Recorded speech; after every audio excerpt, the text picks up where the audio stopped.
এবার কিন্তু পুল করেছেন এবং বিপিএল কি এবারে বন্ধ হয়ে যাচ্ছে? তামিমের বিস্ফোরক বার্তা, তারপর যা জানা গেল। বাংলাদেশের ক্রিকেট প্রেমীদের জন্য বড় এক প্রশ্ন, এবার কি আদৌ হবে বিপিএল? কারণ নতুন মৌসুমে শুরু হওয়ার আগেই দেখা দিয়েছে অনিশ্চয়তা, আর সেই অনিশ্চয়তার মাঝে বিসিবি সভাপতি তামিম ইকবাল জানিয়ে দিয়েছেন শুধু করার জন্য বিপিএল করব না। এই এক বক্তব্য শুরু হয়েছে ব্যাপক আলোচনা। জানা গেছে গত আসরের বিপিএল আয়োজন করে প্রায় 20 কোটি টাকার লোকসান গুনতে হয়েছে বিসিবিকে।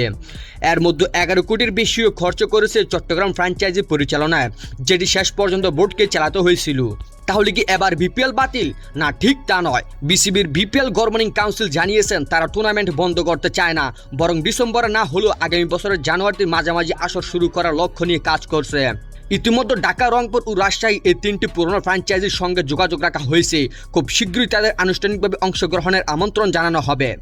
এছাড়াও নতুন ফ্র্যাঞ্চাইজি নেওয়ার জন্য বিজ্ঞপ্তি দেওয়ার প্রস্তুতি চলছে।